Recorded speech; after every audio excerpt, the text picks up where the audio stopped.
Olá, alunos do curso de comissários de voo e candidatos ao exame da ANAC para comissários de voo. Sou o professor Hélio e esta é mais uma das nossas aulas de apoio ao estudo das disciplinas que constam do exame da ANAC e do curso de comissários de voo. Nós fizemos uma aula a respeito da Terra e tratamos a Terra como um elemento do sistema solar, planeta. Vimos suas características em relação a movimento em torno do Sol, em torno de um eixo imaginário. O que nós vamos ver agora nessa segunda aula sobre a Terra é um aspecto mais geométrico dessa esfera, que vai nos ajudar a definir um sistema que nos permitirá identificar pontos sobre a superfície da Terra, o que é uma dificuldade sobre uma esfera perfeita. Afinal, na esfera todos os pontos têm a mesma característica, nós a princípio não temos uma referência bem definida, tal como é num cubo, num cone, que nós temos vértices, lados, arestas. Na esfera não tem nada disso, então nós precisamos criar referências. A nossa esfera, que é a Terra, particularmente tem um movimento de rotação, e nós vimos aí que esse movimento de rotação se dá em torno de um eixo que passa pelo centro da Terra e que intercepta a superfície da Terra em dois pontos que são os polos, Polo Norte e Polo Sul. E são esses pontos que nós vamos usar para nos referenciarmos. Mas antes nós precisamos conhecer dois conceitos: círculo máximo e círculo menor. Se nós tivermos uma esfera e interceptarmos essa esfera com um plano, passarmos um plano por essa esfera, tá? Este plano vai interceptar a esfera em um conjunto de pontos que forma uma circunferência. Então, se nós pegarmos uma esfera e passarmos um plano por ela, a interseção, os pontos que são comuns tanto à esfera, à superfície da esfera, quanto ao plano, formam um círculo. Então, vamos ver um exemplo prático. Pegar uma laranja e uma faca. A faca representa o plano, a laranja representa a esfera. Se nós cortarmos a laranja mantendo a faca no mesmo plano, nós vamos observar um círculo em cada parte da laranja que nós dividimos. Se o plano contiver o centro da esfera, esse círculo definido vai ser o maior círculo que se pode obter com esse processo. Tá? Esse círculo terá o mesmo raio da esfera. E por isso nós chamamos esse círculo de círculo máximo. Então, o que é um círculo máximo? O círculo máximo é o círculo definido pela interseção de uma esfera com um plano que passa pelo centro dessa esfera. O círculo máximo divide a esfera em duas partes iguais. Pode ser em qualquer sentido que esse círculo passe pela esfera. Passando pelo centro vai dividir em duas partes iguais. Voltando ao exemplo da laranja. Se eu passar uma faca e cortar uma laranja em duas partes, e essa faca passar pelo centro da laranja, essas duas partes serão iguais. Se nós passarmos esse plano pela esfera de forma que ele não contenha o centro da esfera, as partes que ele divide serão diferentes. E o círculo definido será menor que um círculo máximo. E por isso nós chamamos esse círculo de círculo menor. Voltando ao exemplo da laranja. Se eu passar uma faca por uma laranja, dividir em duas partes, sem passar pelo centro, essas duas partes serão necessariamente diferentes. E o círculo definido, quando eu olhar para essas partes, parte interna ali, eu vou ver um círculo que é menor do que aquele círculo feito quando eu passo pelo centro.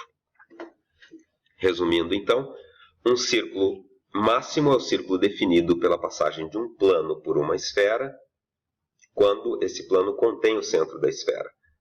O círculo máximo divide a esfera em duas partes iguais. O círculo menor é um círculo definido pela passagem de um plano por uma esfera, sem que esse plano contenha o centro da esfera. o círculo menor divide a esfera em duas partes desiguais. Para termos referências na Terra, nós vamos usar círculos máximos e círculos menores, porque nós não podemos traçar linhas retas em cima de uma superfície esférica que é a Terra. Se pudéssemos, nós traçaríamos linhas horizontais, linhas verticais, né? E usaríamos nosso sistema cartesiano normal aí para identificação dos pontos. Na Terra, a Terra, por ser uma esfera, não permite que nós tracemos linhas retas. Então, nós vamos traçar círculos máximos e menores que vão fazer as vezes das linhas horizontais e linhas verticais. E que referência que nós vamos usar para traçar esses círculos? A referência que nós usaremos é o eixo de rotação da Terra. Nós vimos que a Terra gira em torno de um eixo imaginário e que esse eixo intercepta a superfície da Terra em dois pontos chamados de polos, Polo Norte e Polo Sul. Se nós usarmos um plano perpendicular ao eixo de rotação, ou seja, um plano que forma um ângulo de 90 graus com o eixo de rotação, e interceptarmos a Terra por esse plano, nós estaremos definindo um círculo. Se o plano passar pelo centro da Terra, esse círculo será um círculo máximo. Se o plano não passar pelo centro da Terra, será um círculo menor. É fácil perceber que só existe uma forma de fazer um círculo máximo com um plano perpendicular ao eixo de rotação. E esse círculo máximo, definido dessa forma, se chama linha do Equador.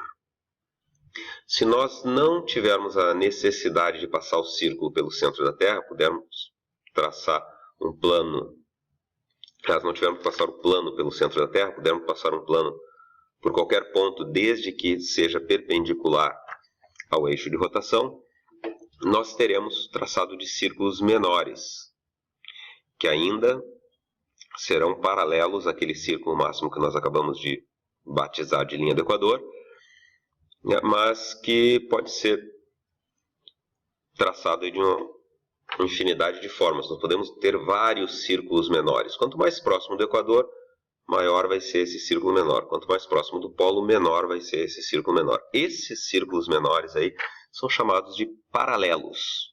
Então, Equador é um círculo máximo definido pelo plano perpendicular ao eixo de rotação da Terra que passa pelo seu centro.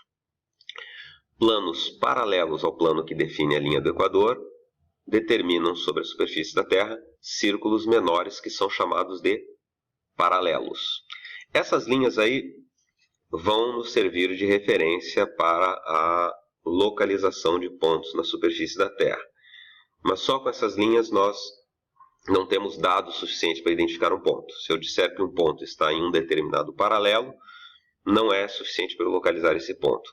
Esse paralelo é um círculo menor, ou o Equador é um círculo máximo. E em cima de um círculo nós temos uma infinidade de pontos. Então é necessário definir uma outra referência para que nós possamos identificar exatamente o ponto. Essa outra referência vai ser definida quando nós traçarmos